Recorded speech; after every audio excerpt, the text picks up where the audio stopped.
네, 오늘 본문의 말씀 창세기 40장 14절로 23절까지 말씀에 의지해서 그를 잊었더라라는 제목으로 말씀을 나누고자 합니다. 오늘 본문 읽는 게 좀 약간 어색하죠. 뜬금없이 내용이 확 들어와서 깜짝 놀라셨죠. 일부러 그랬습니다. 중요한 부분이어서 한 번 더 생각하라고 그렇게 했고요. 한 해가 이제 시작된 지 벌써 한 달이 지나가고 있습니다. 정말 빨리 지나가는 것 같아요. 한 주가 이렇게 빨리 지나간 거라고 생각하지 못하는 시간으로 화살같이 빨리 지나갔대요. 지난주에 제가 뭘 해야지 라고 생각했는데 벌써 일주일이 지나가서 아무것도 못하는 그런 부분도 있었던 것 같아요. 우리가 한 해가 시작되면 참 많은 기대도 있고 계획을 세우고 기도를 합니다. 하나님, 제가 올해는 이런 것을 하고 싶습니다. 이런 계획을 갖고 있습니다 하면서 우리가 기도하며 하나님 앞에 나갈 때가 참 많은데, 저도 한 해를 생각하면서 계획을 1년의 계획을 세워놓고 간절히 기도한 것이 있는데 하나님이 응답을 주셨어요. 뭐라고 주신지 아세요? 안 돼. 아멘이죠. 안 돼도 기도응답이니까요. 우린 항상 기도응답하면 그래 라고만 생각하는데 안 돼도 기도응답이에요. 근데 제 삶을 가만히 되돌아보면요, 안 돼라고 응답하는 게 더 많은 것 같아요. 그 다음으로 많이 주신 게 기다려. 그리고 나서 주신 게 그래라고 응답하신 건 정말 많이 없는 것 같아요. 항상 하나님은 자주 안 돼라고 말씀하시거나 아니면 기다려라고 말씀하세요. 올해 2026년 준비하면서 기도했는데 기대감을 갖고 계획을 세웠는데 하나님 처음부터 안 돼. 그래갖고 사실 당황했어요. 어떻게 하지? 좀 난감하다. 이렇게 분명히 이렇게 계획하고 이렇게 가야 되는데 하나님이 안 돼라고 하시니까 제가 고집을 또 세울 수도 없고 다시 방향을 틀어서도 기도를 하고 계획을 세워야 되잖아요. 그래서 살짝 어떻게 하지? 좀 난감한 부분들이 있었어요. 그래서 하나님 어떻게 하면 좋을까요? 하나님이 안 되라고 말씀하시니 제가 다시 고집 부릴 수 있는 상황은 아니고 어떻게 기도해야 될지 모르겠습니다. 어떻게 상황을 바꿔야 될지 모르겠습니다라고 기도하는 중에 우리가 말씀을 또 읽기도 했고 요셉 이야기가 떠올랐습니다. 성경에서는요, 요셉의 인생을 형통이라고 말씀하고 있어요.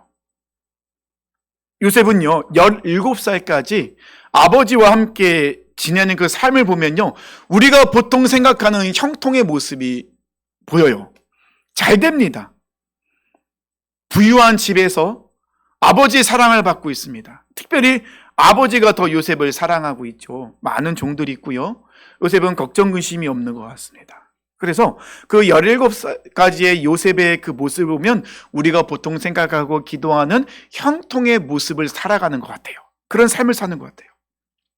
아버지 야곱은 정말 사랑했던 라헬이 낳은 요셉, 노년 중에 낳은 요셉을 정말 다른 아들보다 사랑했어요. 그래서 아버지는 요셉에게 채색 옷을 입힙니다. 채색 옷은 아무나 입히는 옷은 아니에요. 왜냐하면 그 당시에는 염색 기술이 없었으니까요. 굉장히 귀한 옷이에요. 그리고 형들, 10명의 형들은 다 그 태양볕에 나가서 양을 치고 밖에 나가서 추위와 무더위를 무릅쓰고 양을 치는 일을 하고 있는데 요셉은 항상 아버지 옆에 장막에 머물고 있어요. 형들이 볼 때는 요셉 밉죠. 동생인데 아버지가 편애를 받고 있으니 얼마나 믿겠습니까? 근데 요셉의 성격은 또 어떻죠? 형들의 이야기를, 잘못을 아버지에 쪼르륵 달려가서 아버지한테 다 얘기해요. 더 밉네요. 때려주고 싶어요. 근데 요셉은 뭐라고 해야 되죠? 그 성격이 올곧아서 그래요. 다른 사람을 비방하거나 공격하는 건 아니에요. 너무 올곧다 보니 융통성이 좀 없어서 그런 것들을 이야기하는 모습이 있습니다. 또 결정적인 사건이 하나 일어납니다. 어떤 거냐면요, 하나님께서 요셉에게 꿈을 주시는 거예요. 2번 꾸게 하시는데 메시지가 있습니다. 내용은 똑같아요. 어떤 내용입니까? 아버지와 어머니와 10명의 형과 동생이 요셉에게 절을 하게 하는 거예요. 그 당시에는 하나님께서 꿈으로 말씀하실 때가 많았어요. 왜 그러냐면요, 성경이 없었어요. 하지만 지금은 꿈으로 잘 말씀하지 않으세요. 성경이 있기 때문에 하나님은 성경을 통해서 모든 걸 다 계시해 주시고 알려주시고 뜻을 보여주셨거든요. 그래서 굳이 꿈으로 말씀하실 필요는 없어요. 지금은 꿈으로 하나님의 말씀을 듣는 경우가 극히 드물어요. 아예 없는 건 아닌데 극히 드물어요. 하지만 이 당시에는 성경이 없었기 때문에 하나님께서 꿈으로 말씀하실 때가 참 많았어요. 그러면 요셉이 똑같은 꿈, 그러니까 비슷한 내용의 꿈을 꿨다는 것은 뭐죠? 하나님께서 요셉을 통해서 하실 일이 있다는 거예요. 근데 형들이 그 내용을 들으니 더 미운 거죠. 얘를 가만두면 안 되겠다. 아니, 지금도 얄미워 죽겠는데 우리가 요셉에게 절을 해야 된다고? 우리뿐만 아니라 아버지와 어머니까지. 더 형들은 이제 요셉을 미워하게 되죠. 근데 그거 아세요? 이 하나님이 요셉에게 꿈을 꾸게 하신 이후부터 꿈을 꾼 것을 시작으로 요셉의 그 삶은 우리가 생각하는 형통의 삶이 깨어지는 것 같아요. 아이러니하지 않습니까? 하나님께서 주신 꿈 때문에 요셉이 형통한 삶을 살고 있었는데 그 형통이 깨지는 것처럼 보인다는 거예요. 요셉이 아버지의 심부름 때문에 형들에게 갑니다. 자, 멀리서 요셉이 걸어오는 모습을 보면 형들이 뭐라고 하죠? 저기 꿈꾸는 자가 온다. 요셉을 죽여서 요셉이 꾼 꿈이 이루어지는지 확인해 보자. 형들이에요. 물론 배가 다른 형제긴 하지만 형들입니다. 어떻게 자기 동생을 죽일 계획을 세웁니까? 죽이는 이유가 뭐죠? 요셉이 꾼 꿈이 이루어지는지 확인해 보자는 거예요. 이건 결국 요셉을 미워하는 것도 미워하는 거지만 어쩌면 그 꿈은 하나님께 주신 꿈일 수도 있는데 이거는 잘못하면 하나님의 계획을 가로막는 일이 있는 거예요. 이렇게 형들은 요셉을 죽이려 해요. 이때 하나님은 요셉이 죽는 것을 막으시죠. 장자 르벤을 통하여서요. 그 말은 뭡니까? 하나님은 눈에 보이지 않지만 요셉의 인생 가운데 간섭하시며 일하기 시작하고 계신 거예요. 일하고 계신 거예요. 물 없는 구덩이에 던져지고 결국은 애굽의 노예로 팔려갑니다. 그 꿈을 꾸기 전까지는 요셉은 아버지 집에서 채색 옷을 입고 편하게 잘 살고 있었어요. 우리가 생각하는, 우리가 기대하는 형통의 모습이었어요. 하지만 하나님이 주신 꿈 때문에 요셉의 그 형통한 삶은 깨진 것처럼 보이죠. 우리가 읽진 않았지만요, 창세기 39장 1절과 2절 보니까요, 요셉이 이끌려 애굽에 내려가매 바로의 친위 대장 애굽 사람 보디발이 그를 그리로 데려간 이스마엘 사람의 손에서 요셉을 산이라. 여호와께서 요셉과 함께 하심으로 그가 형통한 자가 되어 그의 주인 애굽 사람 집에 있으니. 요셉 이야기는 39장부터 나오지 않습니다. 근데요, 요셉의 이야기가 처음 나온 17살까지 그 이야기의 모습과 이 39장, 그러니까 요셉이 애굽에 팔려간 그 이후부터 그 삶이 한 단어로 나뉘게 돼요. 놀랍게도요, 요셉이 아버지 집에서 채색 옷을 입고 잘 살 때는 요셉의 인생을 형통이라는 단어를 사용하지 않습니다. 그의 인생 가운데 형통이라는 단어 들어가지 않습니다. 근데 하나님께서 요셉의 인생 가운데 직접 개입하시고 그의 삶을 하나님의 주도권, 주권 안에서 이끄시기 시작하자, 그때서야 요셉의 인생 가운데 형통이라는 단어가 들어가기 시작합니다. 그래서 이 형통이라는 단어를 가지고 한번 우리가 요셉의 인생에 질문을 던지면서 뒤돌아보길 원합니다. 창세기 37장 23절 24절 보면요, 요셉이 형들에게 이르매 그의 형들이 요셉의 옷 곧 그가 입은 채색 옷을 벗기고 그를 잡아 구덩이에 던지니 그 구덩이는 빈 것이라. 그 속에 물이 없었더라. 형들이 요셉을 보면서 죽이려 했습니다. 이때 르벤이 나섭니다. 우리에게 동생에게 손을 대지 말자. 죽이지 말자.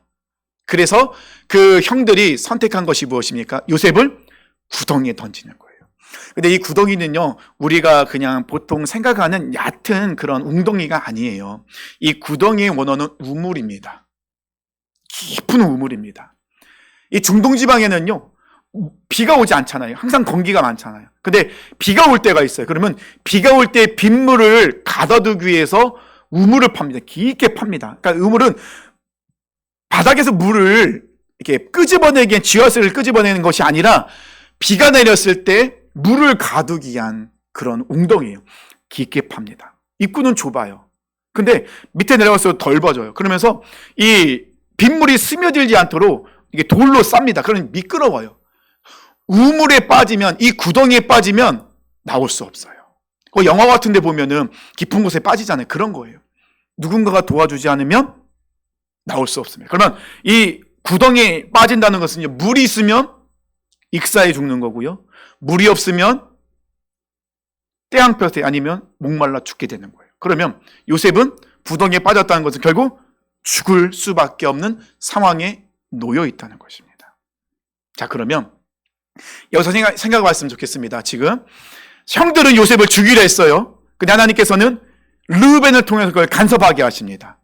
그래서 형들이 이 요셉을 구덩이에 던졌는데 마침 구덩이에 물이 없어요. 우연이었을까요? 요셉이 운이 좋아서 그 구덩이에 물이 없었던 걸까요? 근데 그걸로 끝나지 않습니다. 구덩이에 던져진 이후에 형들이 앉아있는데 때마침 이 형들 앞으로 누가 지나갑니까? 노예 상인이 지나가는 거예요. 근데 이 노예 상인은 어디로 가는 사람이냐? 애굽으로 가는 사람이에요. 어차피 형들이 이야기합니다. 어차피 내 동생을 죽일 바에는 차라리 이 동생을 노예로 팔자. 그래서 이 요셉이 구덩이에서 끌어올려져서 노예로 팔려갑니다. 근데 이 노예로 팔려간 요셉이 어디로 가게 되죠? 애굽의 친위제장 보디발의 집에 팔리게 됩니다. 살았어요.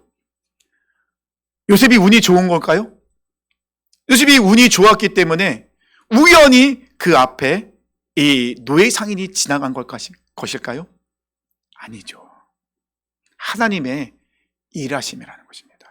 우리가 하나님이 일하고 계셨다는 것을 깨닫지 못하면은 이것을 우리는 우연 아니면 운이 좋았다고 이야기할 수 있어요. 아니에요. 하나님은 우리 눈에 보이지 않지만 지금도 일하고 계신 분이라는 거죠. 근데 우리가 생각해 봤으면 좋겠습니다. 하나님이 일하고 계셨기 때문에 그 노예벤이 나서게 되었고, 하나님이 일하고 계셨기 때문에 구덩이에 던져졌더니 마침 물이 없었고, 죽을 뻔했는데 때마침 노예 상인이 지나가니 요셉이 노예로 팔려가고, 이 노예 상인은 요셉을 보디발의 집에 팔게 되는, 하나님이 일하셨기 때문에 이 모든 것이 정확하게 맞아 들어가고 있는 겁니다. 우리 생각했으면 좋겠습니다. 아니, 하나님 어차피 일하실 거면 아니 뭐 요셉을 이렇게 고생시킬 필요가 뭐가 있겠습니까? 뭐하러 구덩이에 던져지게 되고 또 노예로 팔려가게 되고, 아니 뭐 이렇게 고생을 시키십니까? 어차피 하나님 일하실 거면 조금 더 빨리 편하게 요셉을 인도하실 수도 있잖아요.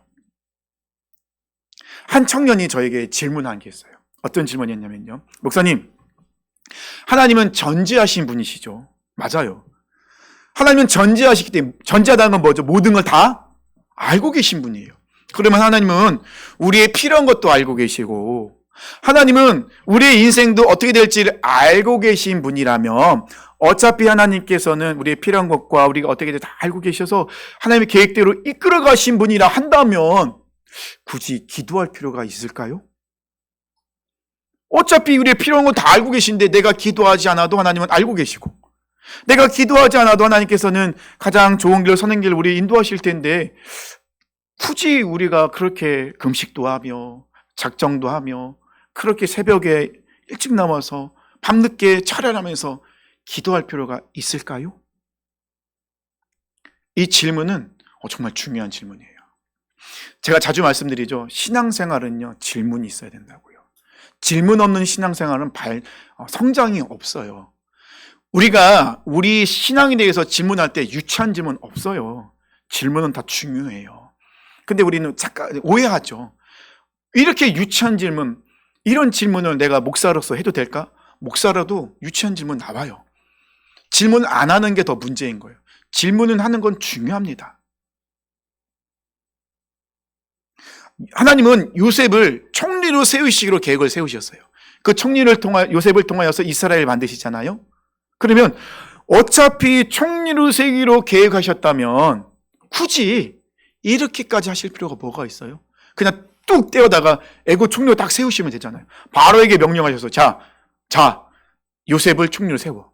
안 세우면 너 큰일 나. 이래버리면 끝나잖아요. 근데 하나님 그렇게 하지 않으세요. 우리 부모님들이 자녀를 키울 때요, 자녀들이 필요한 것들 알고 있어요. 모르는 게 아닙니다. 하지만 다 해주진 않아요. 자녀를 사랑한다고 정말 사랑하는 자녀를 위해서 고기를 직접 잡아주지 않습니다. 자녀가 직접 고기를 잡도록 만듭니다. 처음에는 시행착오가 있죠. 그물을 어떻게 던져야 되고 어디에 낚싯대를 들여야 될지 모르죠. 고기 종류도 모르고. 근데 내가 자녀를 사랑한다고 내가 계속해서 자녀에게 고기를 잡아두면 이 자녀는 나중엔 굶어 죽습니다. 성장할 수가 없어요. 실패하고 굶기도 하고 또는 상처도 나고 어려움이 있더라도 스스로 고기 잡는 법을 터득하도록 도와주는 겁니다. 하나님 아버지도 우리를 위해서 직접 해주시는 것이 아니라 기다리시고 훈련시키시는 거죠.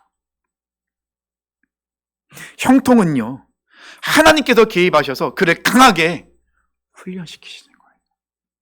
하나님께서는요, 요셉을 하나님께서 사용하기 편한 그릇으로 빚어가고 계세요.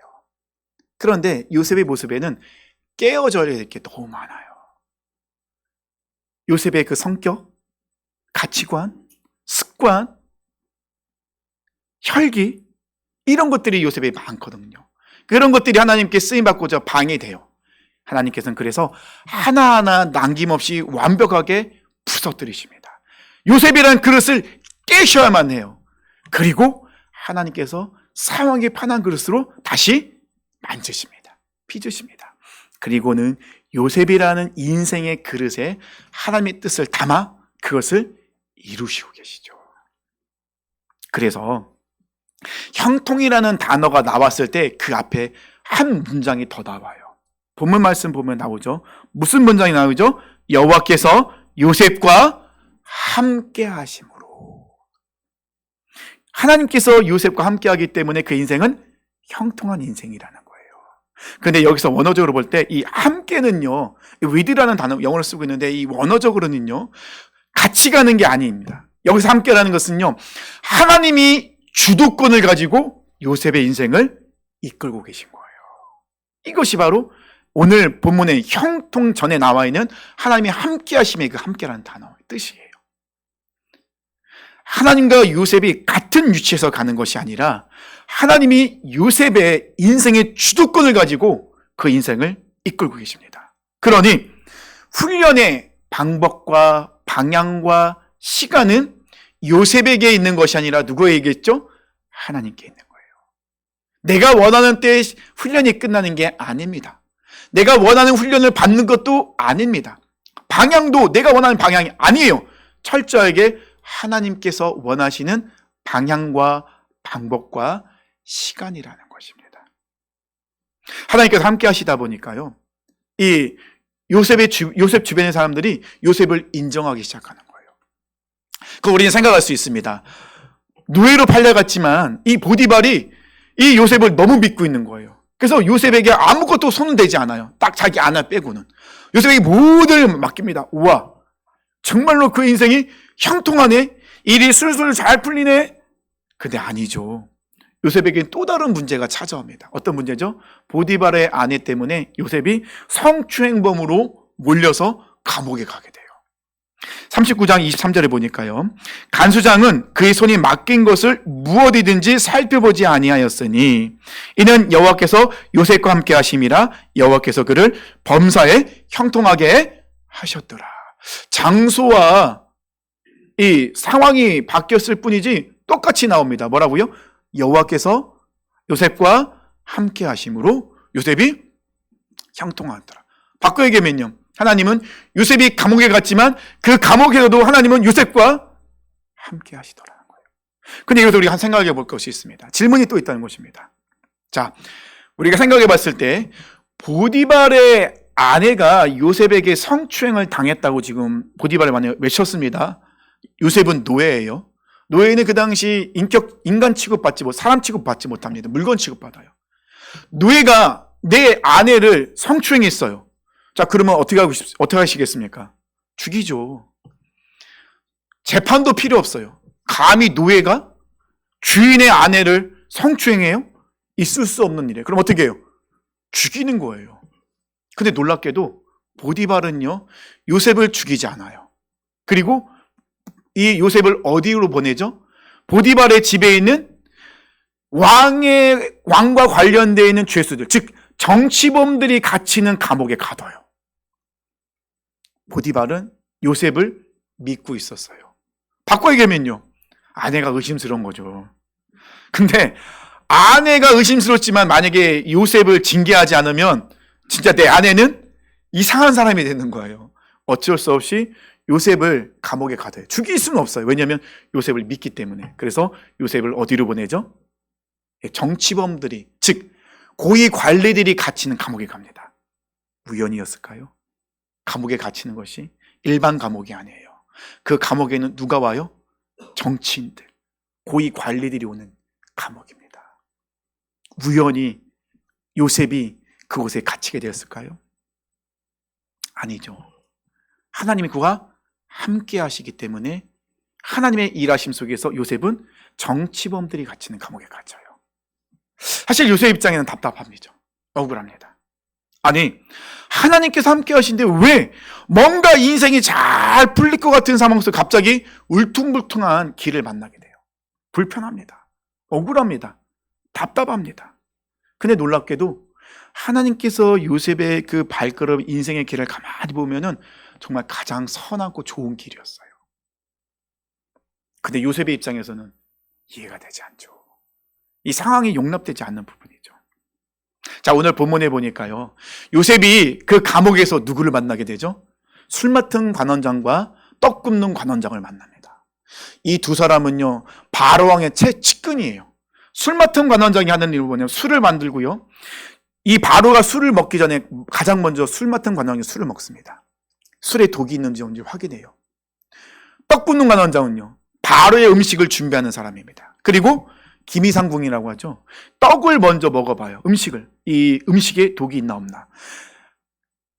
만약에 이 술 맡은 관원장과 떡 굽는 관원장을 바로가 믿지 못하면 바로는 독살돼 죽을 수도 있어요. 가장 그가 믿는 최측근을 세우는 자리예요. 우연히 그들이 요셉에 갇힌 감옥에 왔을까요? 우연히요? 어쩌다가요? 이제 우리는 고백할 수 있죠. 아, 하나님께서 지금 일하고 계시구나. 요셉은 이것을 알고 있을까? 아직까지 모르죠. 아직까지도 하나님께서 요셉이라는 도화지에 그리는 아름다운 그림을 요셉은 볼 수 없어요. 퍼즐이 맞춰가고 있는데 도대체 무슨 그림인지 아직 요셉은 알 수가 없어요. 왜요? 끝나지 않았기 때문에. 5절 말씀 보니까요, 옥에 갇힌 애굽 왕의 술 맡은 자와 떡 굽는 자가 두 사람이 하룻밤에 꿈을 꾸니 각기 그 내용이 다르더라.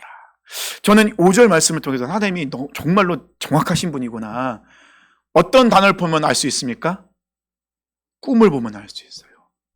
요셉의 고난의 길이 언제부터 시작이 되죠? 꿈을 꾸었을 때부터.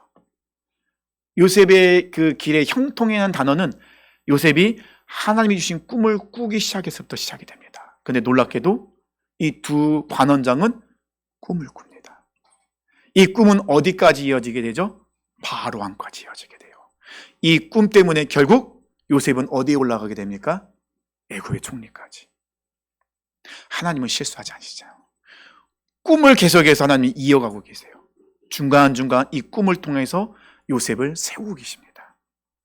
두 사람이 꿈을 꾸었습니다.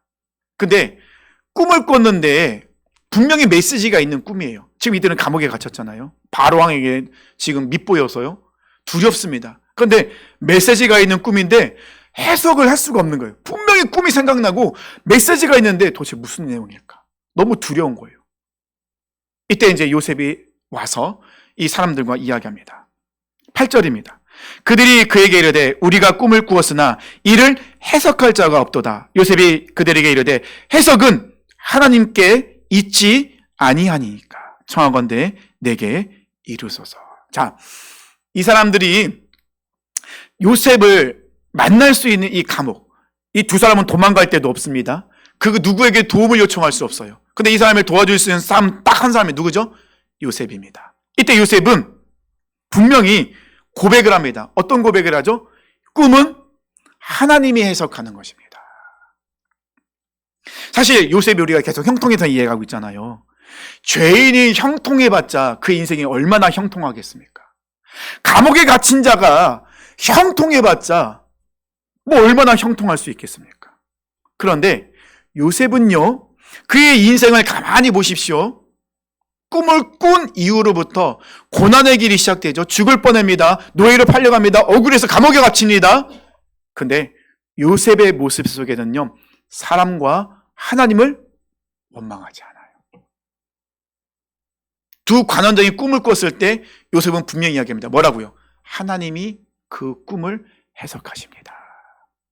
요셉이 하나님 앞에 여전히 서 있지 않았다면 이 말 못했을 거예요. 하나님을 원망하고 있었다면 이런 말 못했을 거예요.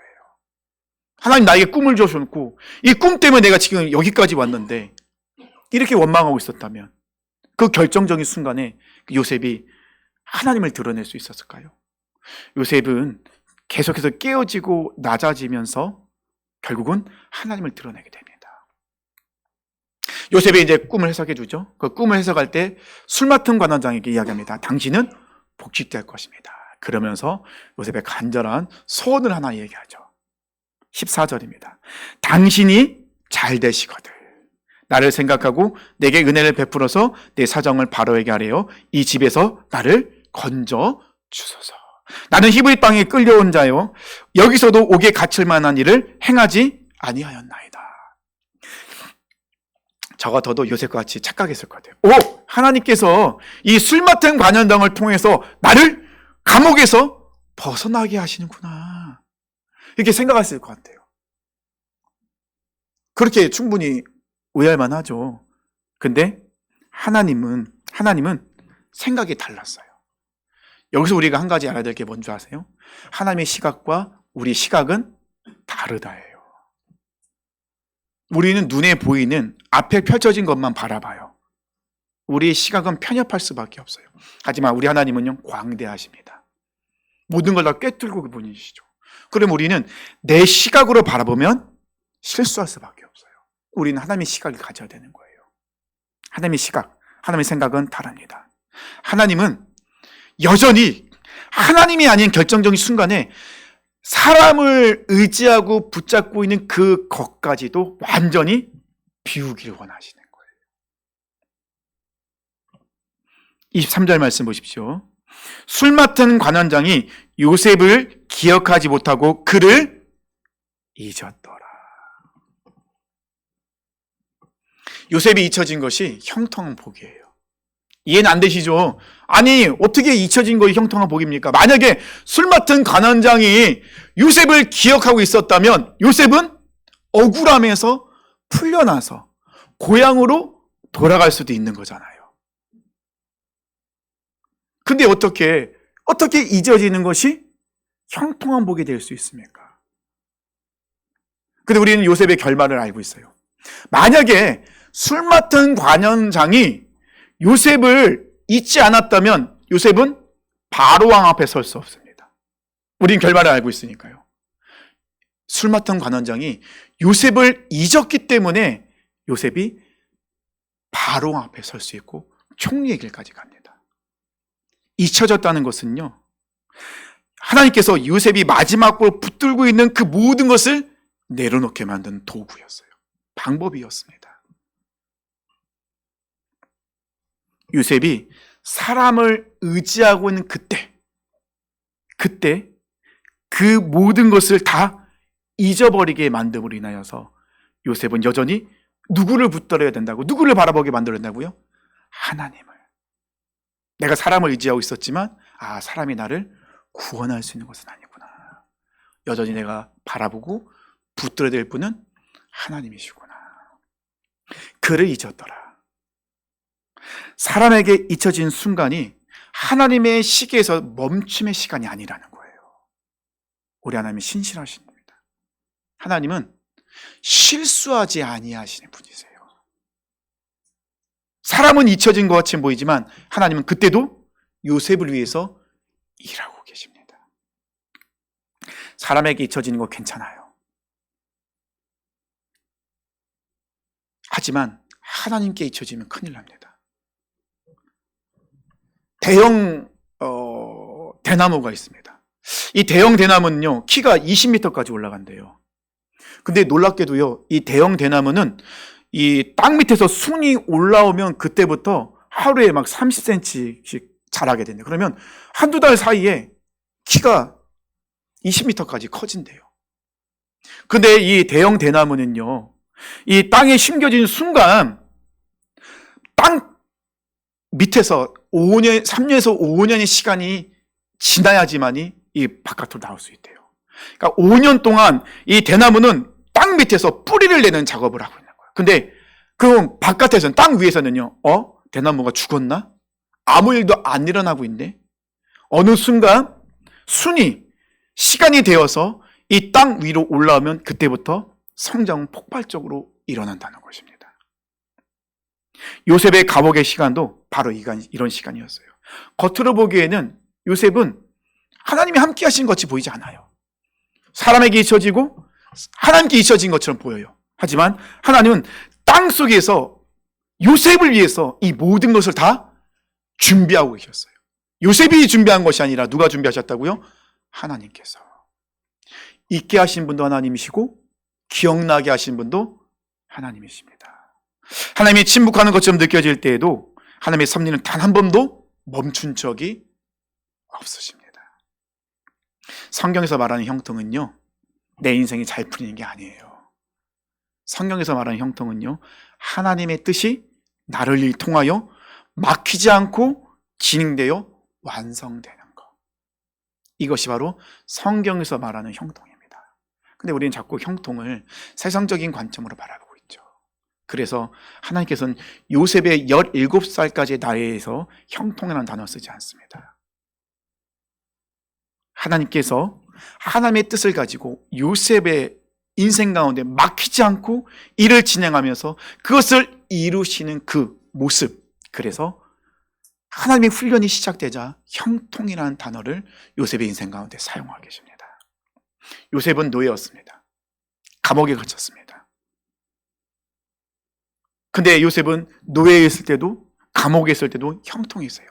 사람들은 요셉의 몸을 가둘 수는 있었어요. 올가맬 수 있었습니다. 하지만 하나님이 요셉을 통해 하시고 있던 그 뜻은 절대로 가둘 수가 없습니다.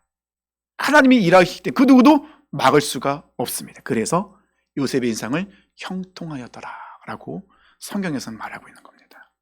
하나님께서 요셉의 인생의 주도권을 가지시고 단 한 번도 떠나지 아니하시고 요셉과 동행해 주십니다.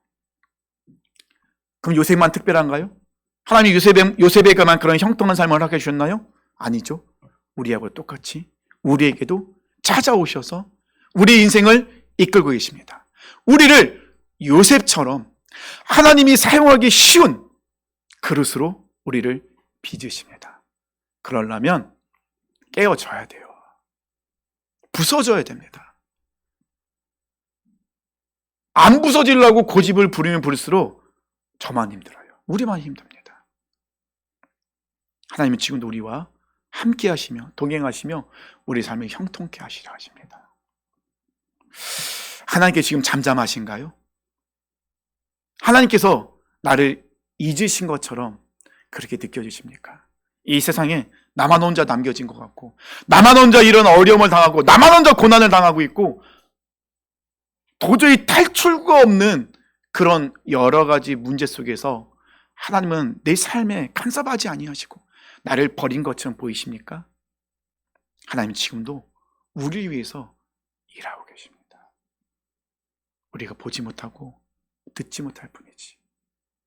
그 대나무가 땅 밑에서 5년 동안이나 그 뿌리를 내리기 위해서 수고하고 애쓰고 노력하는 것처럼 우리 하나님은 지금도 우리를 위해서 일하고 계십니다. 한 번도 하나님은 멈춘 적이 없으세요. 그렇다면 우리는 요셉처럼 이 상황 속에서, 어려운 모습 속에서, 이 환경 문제 앞에서 사람과 하나님께 원망과 불편을 갖는 것이 아니라 그런 상황 속에서도 여전히 주님을 바라보며 나가야 됩니다. 우리는 여전히 하나님이 하실 것을 기대하며 나가야 된다는 것이죠. 요셉이 그 두 관원장에게 고백했던 것처럼 하나님께서 하시는 것입니다. 사랑하는 모든 성도님들, 우리 주님과 동행하심으로 좀 아름다운 형통의 삶을 살았으면 좋겠습니다. 우리 하나님은 지금도 일하고 계십니다. 한 번도 우리 하나님은 실수한 적이 없으십니다. 신실하신 하나님께서 우리의 인생 가운데 일하고 계십니다. 우리 끝까지 믿음으로 주님을 바라봤으면 좋겠습니다. 하나님이 나를 깨시려 할 때 깨어지셔야 돼요. 버티지 마세요. 깨져야 하나님께서는 우리 인생의 그릇 가운데 하나님의 선하신 뜻과 계획과 그 놀라운 기적의 물을 담으시고 그것을 흘러가게 만드십니다. 우리 먼저 사랑하는 모든 성도님들이 원망과 불평이 아닌 감사와 기쁨과 믿음으로 우리 하나님과 동행하심으로 아름다운 형통의 삶을 사시길 축원합니다. 다시 자리에 일어나셔서 우리 찬양하며 나갈까요? 지금도 일하고 계신 하나님, 지금도 우리 발걸음 인도하신 하나님, 그 하나님을 바라보며 우리가 고백하며 나가길 원합니다.